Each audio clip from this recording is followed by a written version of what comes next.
केंद्र सरकार ने केंद्र शासित प्रदेश जम्मू कश्मीर से केंद्रीय बलों के लगभग 10,000 जवानों की तत्काल वापसी का आदेश दिया है। केंद्रीय गृह मंत्रालय ने जम्मू कश्मीर में केंद्रीय बलों की तैनाती की समीक्षा के बाद ये फैसला लिया है। इस फैसले के बाद केंद्रीय रिजर्व पुलिस बल की 40 कंपनियां, केंद्रीय औद्योगिक सुरक्षा बल की 20 कंपनियां, सीमा सुरक्षा बल की 20 कंपनियां और सशस्त्र सीमा बल की 20 कंपनियों को इस सप्ताह तक जम्मू कश्मीर से वापस बुला लिया जाएगा। गृह मंत्रालय ने इस साल मई महीने में भी केंद्रीय बल की 10 कंपनियां और पिछले साल दिसंबर में केंद्रीय बल की 72 कंपनियों को जम्मू कश्मीर से हटाया था। पिछले वर्ष 5 अगस्त को अनुच्छेद 370 हटाने और जम्मू कश्मीर को 2 केंद्र शासित प्रदेशों में विभाजित करने के बाद एहतियात के तौर पर अतिरिक्त जवानों को तैनात किया गया था। सुशांत सिंह राजपूत केस पर सुप्रीम कोर्ट के फैसले के बाद सीबीआई ने कहा है कि इस केस की जांच जारी है और आगे की जांच के लिए सीबीआई टीम मुंबई जाएगी। इस केस पर फैसले के बाद महाराष्ट्र के मुख्यमंत्री उद्धव ठाकरे, महाराष्ट्र के डीजीपी सुबोध जायसवाल और मुंबई के पुलिस कमिश्नर परमबीर सिंह की बैठक हुई। सूत्रों के मुताबिक महाराष्ट्र सरकार अब कानूनी विकल्पों पर विचार कर रही है। महाराष्ट्र सरकार ने कहा है, देश के संघीय ढांचे को लेकर अब मंथन की जरूरत है। जजमेंट में जो सुप्रीम कोर्ट ने जो जजमेंट दिया है उसमें कुछ प्यारा 34 या इसमें कुछ उल्लेख किया है, वो हिसाब से राज्य शासन सोचेगी। सीबीआई टीम के मुंबई आने पर बीएमसी ने कहा कि अगर टीम 7 दिन के लिए आती है तो क्वारंटीन से छूट मिलेगी, लेकिन 7 दिनों से ज्यादा वक्त के लिए आने पर ईमेल से आवेदन करना होगा। सुशांत केस में आज सुप्रीम कोर्ट ने कहा कि जांच सीबीआई ही करेगी और बिहार पुलिस ने जो एफआईआर दर्ज की है वो सही थी। 66 दिन पहले 14 जून को अभिनेता सुशांत सिंह राजपूत का शव उनके घर में मिला था। सुशांत के पिता ने रिया चक्रवर्ती पर साजिश और धोखाधड़ी का आरोप लगाते हुए पटना में एफआईआर दर्ज करवाई थी। बाद में बिहार सरकार की सिफारिश पर जांच सीबीआई को दी गई थी।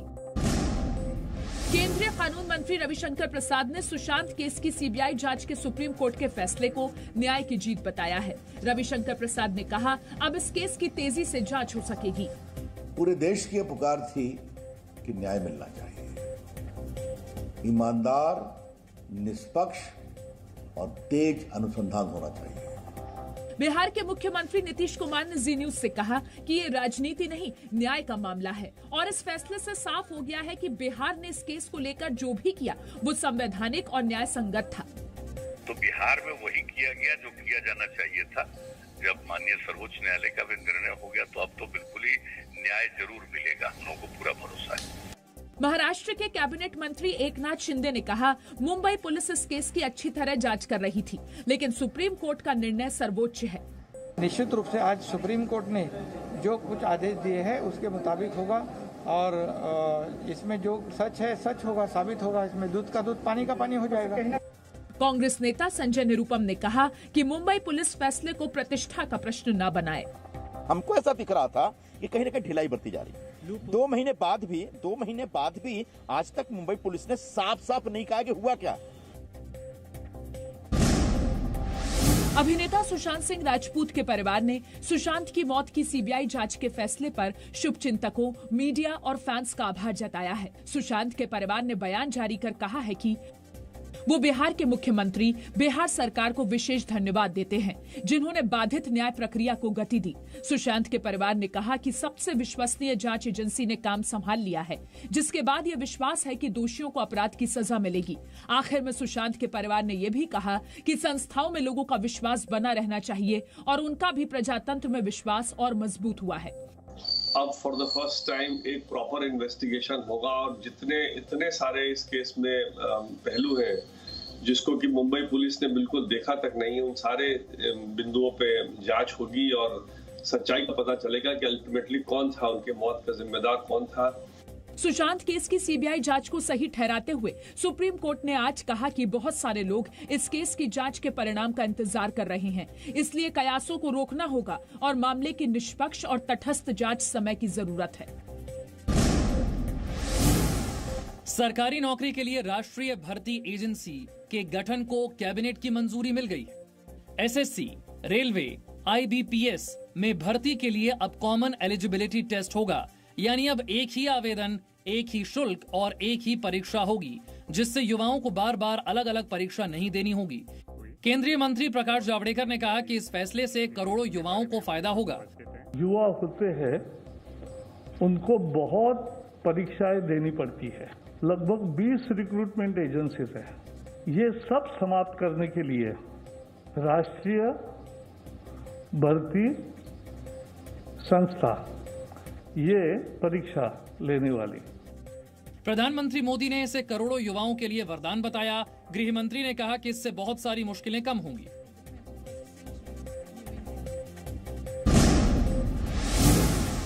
श्री राम जन्मभूमि तीर्थ क्षेत्र ट्रस्ट के महासचिव चंपत राय ने कहा है कि अयोध्या में भगवान श्री राम के भव्य मंदिर का निर्माण 36 से 40 महीने में पूरा होने की उम्मीद है।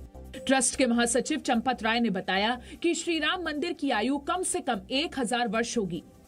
1000 साल 1000 साल आयु मंदिर की कम से कम होनी चाहिए, होगी।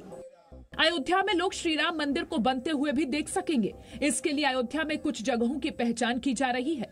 कल दिल्ली में श्री राम जन्मभूमि तीर्थ क्षेत्र के मंदिर निर्माण समिति की बैठक है, जिसमें श्री राम मंदिर के लिए मास्टर प्लान पर अंतिम निर्णय लिया जाएगा।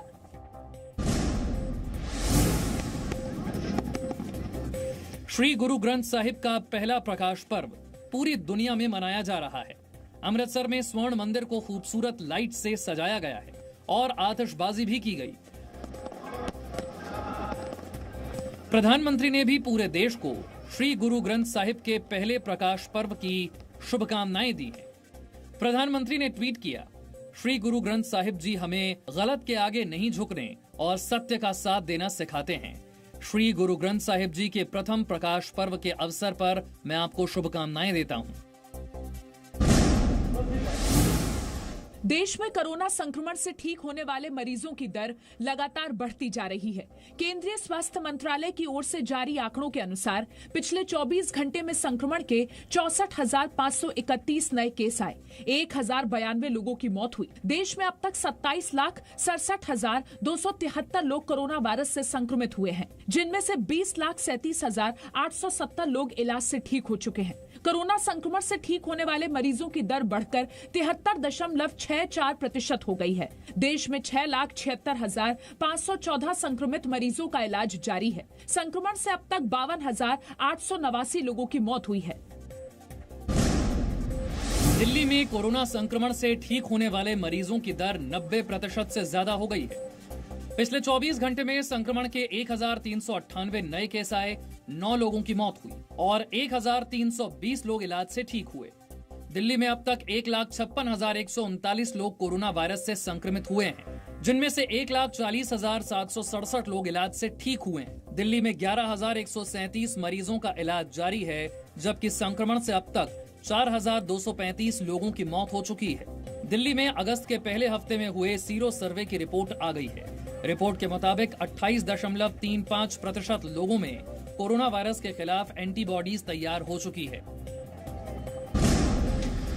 दिल्ली में आज से भारतीय नौसेना का 3 दिनों का कमांडर सम्मेलन शुरू हो गया है। इस सम्मेलन का उद्घाटन करने के बाद रक्षा मंत्री राजनाथ सिंह ने कहा, राष्ट्र के समुद्री हितों की रक्षा के लिए नौसेना ने सराहनीय काम किया है। राजनाथ सिंह ने कहा, देश को जहाजों और विमानों को तैनात करने में किसी भी चुनौती पर नौसेना की तैयारियों पर पूरा भरोसा है। नौसेना ने कहा है, कमांडर सम्मेलन में तीनों सेनाओं के तालमेल, ऑपरेशनल तैयारियां बढ़ाने के उपायों और नौसेना के कामकाज को लेकर पुनर्गठन पर चर्चा होगी।